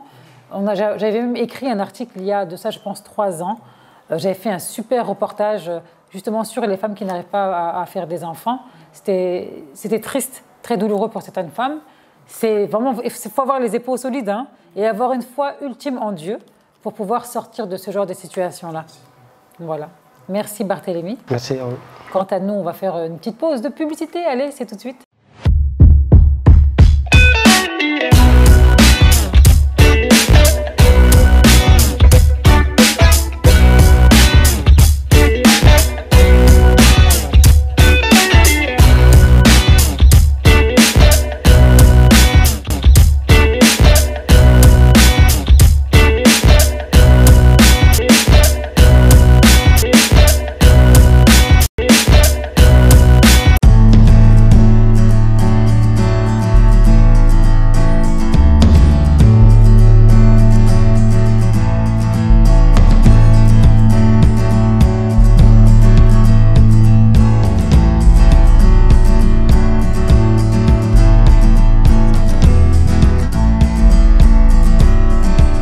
Bienvenue sur le plateau Nian de Good Morning Sénégal. Voilà, merci beaucoup Kumba. Bonjour à toutes et à tous. Ça fait certainement toujours un grand plaisir de partager ce plateau de Good Morning Sénégal avec la grande présentatrice de cette émission. Comme vous le savez, toujours votre rubrique immobilière. Nous sommes tout le temps sur le terrain pour vous apporter des choses nouvelles. Aujourd'hui, on va parler de la construction des briques, un élément tellement très fondamental dans la construction. On va regarder l'élément avec notre réalisateur, le Marounian. Après, on va décortiquer ça ensemble.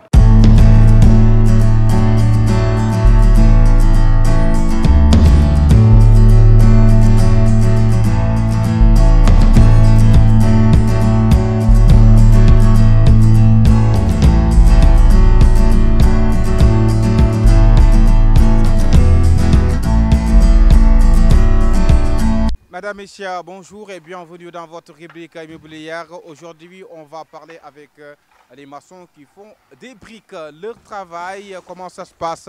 Vous les regardez comme ça, voilà. Comment ça va? yaa ngi am jàmm. alhamdulilah ñu ngi lay ziare bu baax. ziar bu baax. ñu ngi lay gis yaa ngi ci maçon bi briques yi. briques yi oui. Briques yi c'est important ñun dañuy def benn rubrique boo xamante ci affaire tabax et tout cela. mosuñoo def nag ci brique moo tax tey ñu jël décision ne dañuy def ci brique. brique bi naka lay demee quoi. brique bi daa am lii mooy brique 15 quoi. brique 15. cré waaw bii dose bi 25 la sac bu nekk 25 la une tonne la ñuy door chaque jour. une tonne bu nekk 500 briques la. Wow. Une tonne de sac de ciment. Oui. Pour combien de briques? 500 briques. Pour 500 briques. Oui. Ok. Mais l'autre cher là de? Non, c'est route. Instant avait daay wàññeeku quoi parce que dose 30 la woon. léegi instant yi dañ ko gën a yokk wàññi quoi. waaw. Ok, par brouette ngeen di def wala. waaw ça ne dépend pas bu fekkee ne daa sori mën nga kaa natt brouette bu fekkee soriwut mën nga kaa rek noonu rek gaz. à peu près quoi. gaz bi ni muy demee ñaata brouette ak ñaata ciment. gaz bi bu fekkee ne grain bi mën ngaa def 4 brouette suuf si mën ngaa def 7. 4 sacs. par 4 sacs ngay gaz. oui. waaw. ok mais liggéey bi nu mu demee yomb na wala. liggéey bi moom wax dëgg fa yàlla moom yombut. métti na moom. waaw parce que instant yi dañ ciy nekk ba ay 5 heures yooyu ñu doon wàcc. waaw métti na yombul. mais mën nga ñu wax ci brique brique am na ay différentes formes am na ay doses yu gën a waaw ça ne dépend pas bu fekkee yow yaa moom sànce bi yow yaay xool dose bu la gënal waaye ñun mulóor yi moom suñu à peu près dose 25 la mën ñoo weesu loolu bu dee pàkk moom amul problème boobu par brique lay fay bu la neexee mën ngaa def dose 35 dose 40 ça ne dépend pas de li nga soxla waaye bu dee yaa moom sànce bi yow yaay xool dose bi la gënal nga ne 25 wala 20 wala 15 ça ne dépend pas am na ay différence parce que am na plein am na comme par exemple urdu 25 urdu 20 urdu 15 yooyu yëpp am na. yooyu yëpp waaw ay briques la wooy. ban moo ci gën a seer. urdu moo gën a seer. urdu oui. urdu 15 urdu 15 ak urdu 20. urdu 20 oui. ban moo gën a seer. urdu 15 ak urdu 20 lépp benn la waaw bu dee kere yi moom ñoo gën a mooy seer quoi. ok mais gis nañ tamit béton bi dafa ànd ak suuf bi ni xeeru ndaw yi moom mooy ban façon xeer. lii mooy grain quoi grain mooy kii grain béton. grain béton grain armé. grain armé la tudd. waaw grain bi lu muy def ci brique bi. grain mooy tax kii mën a dëgër quoi brique yi gën a dëgër bu dee suuf si kese nii boo ko arrosé bu bari day gaaw a toj quoi waaye bu dee grain bi daa ànd ak grain bi day tax mu gën a dëgër. mais gis naa brique yi ñuy tabaxee ak yi ñuy kuulee y a une différence. yi ñuy tabaxee waaw boobu mooy urdu boobu mooy urdu quoi mooy yu ñuy kuulee ci kaw. waaw boobu moo tudd urdu. urdu oui. bi ñuy tabaxee. bi ñuy tabaxee boobu mooy kere mooy bii ñuy liggéey nii. mooy bii ñuy def. oui bii mooy kere quoi. bii mooy kere waaw léegi bi ñuy tabaxee. boobu mooy urdu. mooy urdu quoi. voilà. ok am na différence quoi. waaw am na différence. ok ban moo gën a dafa mel ni urdu bi moo gën a saf ciment. waaw boobu moo gën a saf ciment mooy gën a saf grain. waaw parce que boobu ci kaw lay feetee quoi. xam nga lu ñu tegu ci kawam day xaw a diis. boobu tax dose buy kii nga koy def. ok léegi lii nu mu tudd lii. lii mooy piston. ah lii piston la tudd. piston waaw lii mooy piston quoi. lii mooy piston léegi bii nu mu tudd. bii mooy machine bi quoi. bii mooy machine bi quoi. waaw ok piston. ok mais am na ñoo xamante ni mool am na ay machines yoo xam ne pour mool la parce que yéen da nga koy defee yéen loxo ngeen koy defee. mais j'espère que am na machine yoo xamante ni tamit machine yooyu pour mool la quoi. waaw am na vibrateur machine vibrateur boobu ci courant bi nga koy monter quoi. dangay ñëw tibb rek sotti moom mooy vivrel boppam. da ngay yëkkati rek dem teg boobu mooy vibrateur waaw. mais ñun bu ñu xam moom mooy bii quoi yëkkati tak xam nga. voilà feel bii xam nga am na tap. waaye bu dee boobu amul tap day vivré na bu vivré rek da ngay kii ak kii bi. da nga koy raatale ak pelle bi noo yóbbu. boobu moo gën a kii quoi. mais boobu ñu koy utiliser bariwul quoi parce que boobu il faut nga am xaalis de. non santé pas rek même bu fekkee comme li ma wax fii rek bu fekkee sa sanc la yow yaay xool bi la gënal rek bu fekkee boobu moo la arrangé nga wut vibrateur def ko bu fekkee bii moo la arrangé nga jël bi. mais boobu moo gën a cher. waaw boobu gën a cher moom. moo gën a cher boobu il faut nga am moyen pour mën ko def. ah waaw boobu moom moo gën a cher comme par exemple mool yi nii en fait yéen naka lay payoor gi naka lay demee par mool lañ leen di fay wala par journée wala. non mool bi moom par journée la. waaw tonne 7000 la ñuy fayee ko. waaw bu fekkee yow yaa gagné chantier bi moom amul problème santé pas mën nga kaa jëlee ay 30 000 yooyu yow ñi ngay jël yooyu ñooñu ngay fay ay 7000 ay 8000 yooyu waaw. ah boo moolee une tonne ci journée bi.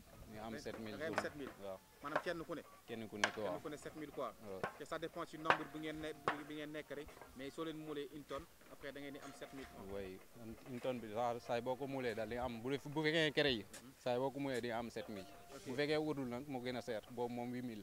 ok mais am na des fois ñoo xamante ni en fait dañu leen jël manœuvre ñoom ñaata lañ leen di fay. non lii amul manœuvre. ok bu fekkee waaw bii amul mool manœuvre day fekk na nga ko mën nga koy mën quoi. waaw bu fekkee mën nga ko daal 3 personnes lay doon. ok waaw ñun ñëpp ñooy bokk benn kii bi benn prix bi. ok oui léegi yow lan mooy seen jafe-jafe en fait yéen. non ñun moom wax dëgg fa yàlla amuñu jafe-jafe instant yi moom ñuy door waar moom. door waar waaw benn problème moom amuñu ko wax dëgg fa yàlla. ndaxte seen liggéey la. waaw suñu jàng liggéey la ngeen ko mën na. xamoon nañ ko waaw. waaw nekk na seen passion. oui. ok d'accord. voilà tey lii moo nekkoon seen rubrique immobilière ñu doon waxtaan ci ñi nga xamante ni tey dañoo nekk fii di def mool mool nag dafa nekk liggéey boo xam ne c'est-à-dire da nga koy mën jàng ko di ko def. waaw moom kay boo ko mënul moom dina xaw a jafe ci yow moom parce que xam naa boo ko defee ba wàcc moom doon nelaw de. doon nelaw waaw parce que moom métti na moom. métti na moom métti na te il faut nga am force aussi pour def ko. waaw moom kay moom même mën ngaa affaire moom jom la rek jom kese boo amee jom moom mën ngaa ñàkk am doole nii sax te mën kaa liggéey. waaw waaye il faut moom nga am jom moom. am jom tamit tàmm ko di ko def voilà mu nekk mbégte ci ñoom. ñu leen di jox dig daje beneen yoon ci beneen rubrique incha allah.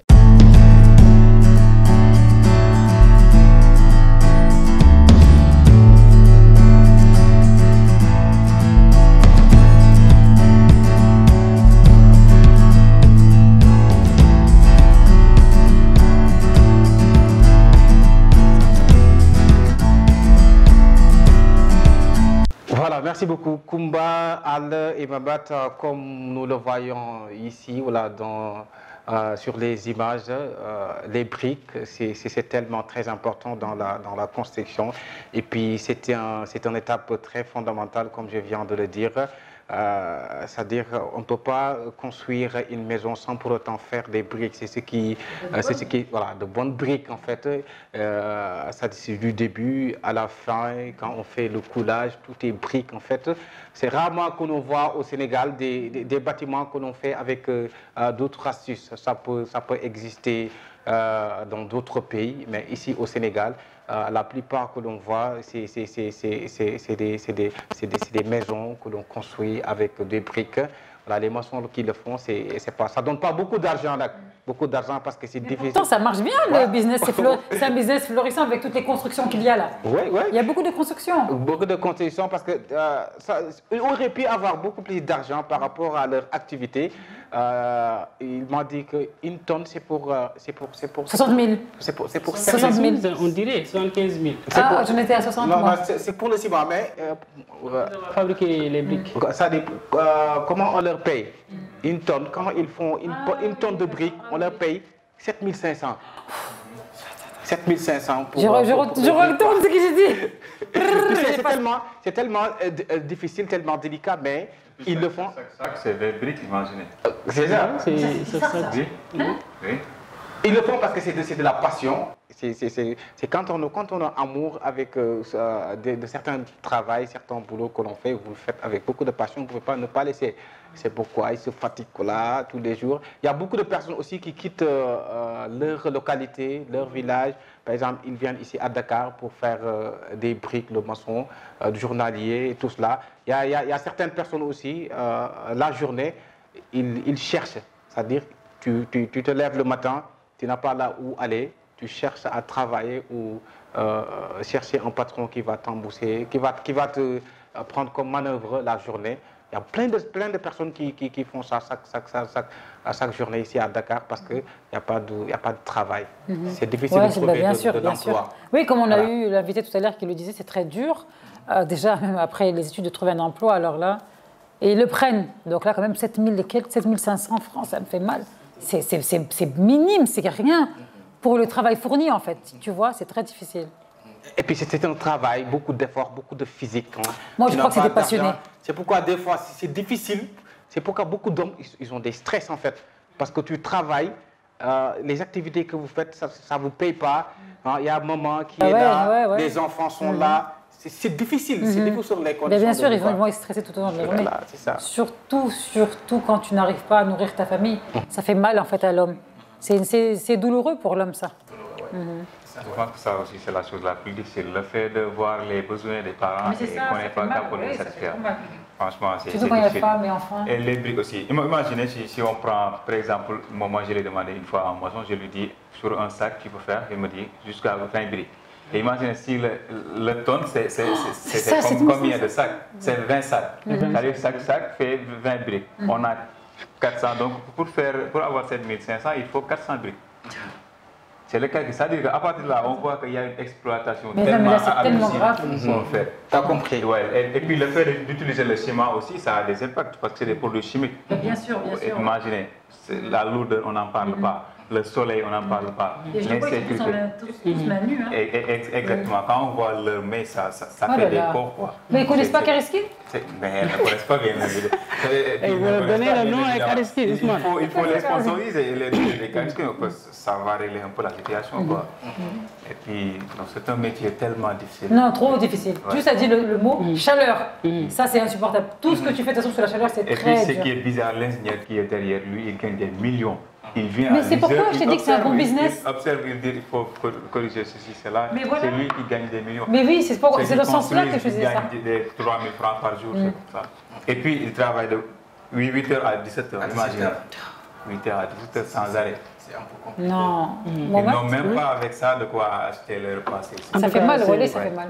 En tout cas, c'est très important d'aller donc chercher donc ce métier-là qui est un peu minimisé au Sénégal. Parce que comme vous le voyez, c'est de l'effort physique, mais également aussi, ça ne paye pas son nom. Donc, si vous voyez 7 500, une tonne, alors qu'il y a beaucoup de personnes qui font ça, et ça reflète encore le taux de chômage, parce que si rien n'est là, donc on va essayer, voilà, on va essayer de tout faire pour satisfaire donc nos besoins. Mais quand même, c'est la vie d'un, comment on dit, d'un gentleman. Il faut tout faire donc pour se nourrir de sa propre sueur. C'est très important. Voilà, donc, mais aussi, il faut dire que aussi l'homme, la machine a remplacé l'homme. On a vu des machines qui font ce travail-là. Je pense qu'au fur et à mesure, on va machiniser donc les choses. Mais là, c'est trop cher. C'est trop cher. Oui. C'est trop cher. On le sait, c'est trop cher. Mais aussi, peut-être un bon jour, tout le monde va pouvoir utiliser ces machines pour un peu diminuer le travail manuel. Les machines, c'est onéreux, mais aussi, ça n'arrangerait pas les propriétaires. Parce que s'il y a les machines, En fait, il y a le business qui ça les arrange pas. Eux, ils vont payer le coût, le réel coût en réalité des briques. Oui. Voilà, c'est ça. Ça va jamais les arranger. Ils vont perdre de l'argent. Perdre, or que c'est finalement quelque chose de naturel qu'ils devraient faire. Les machines même. Exactement. En tout cas, c'est très important. Hein? Ouais. Merci beaucoup. Merci beaucoup. Merci Niam pour ta rubrique. Merci beaucoup. Hein. C'était un grand plaisir encore une fois de partager avec vous le plateau de Good Morning Sénégal sur la grande télévision, la Time for Africa, la télévision qui nous parle et qui vous parle. Merci beaucoup. Merci. Non, il est osé. Il ne peut pas avec celui-là. Quant à nous, on va se dire au revoir parce que c'est la fin de Time for Africa. On a terminé, hein, les gars. Donc on termine en beauté avec Nian, avec son beau sourire là. Machallah, séducteur. On dirait que le Ramadan n'a fait aucun effet. Hein? Le Ramadan t'a fait aucun effet, ouais. Oui, et pourtant je suis tellement sur le terrain. Tout est possible. On dit que les journalistes sont là, donc avec le micro, monsieur, comme ça. Avec beaucoup de prières. Non, le Ramadan vraiment. Ça pique. On est habitué. On est habitué. C'est habitué de faire le Ramadan. Le Ramadan après des bâtis au champ, après faire pour cultiver, on a habitué de faire ça. Et là aujourd'hui tu es là devant sous les clims là. Ouais, mais c'est ça la vie. Moi comme je dis, le Ramadan a pris mon ventre, j'ai perdu mon gros ventre là. Mais c'est bon. Ouais, ben, ça m'arrange. C'est bon, alhamdoulilah. Il y a beaucoup de femmes les calabash comme ça, chaque matin, ou bien chaque soir, et elles sont à la cour d'espoir. C'est trop drôle. Si elles pouvaient avoir ça, elles vont danser quoi. C'est une occasion pour elles de diminuer un peu. Non, c'est ça, on s'arrange. Il y en a beaucoup qui ont perdu. Si tu perds la graisse, ça diminue. Merci de nous avoir suivis, Nian. Merci. Merci beaucoup. Les gars, merci. Mohamed, Thiam, on va se dire à la semaine prochaine. Inch'Allah, Inch'Allah. Là, vous êtes heureux, là, on dirait, parce qu'on a fini tôt aujourd'hui. Ah oui. On sera à temps pour la rupture. Quant à nous, les loulous, on se dit Inch'Allah à la semaine prochaine pour de nouvelles rubriques. Et bien entendu, de l'actualité, sport avec Mohamed, toujours immobilier avec Nian, Ami Flash Info. Qu'elle est belle, machallah. Hein? N'est-ce pas? C'est nerdé. Allez, à la semaine prochaine.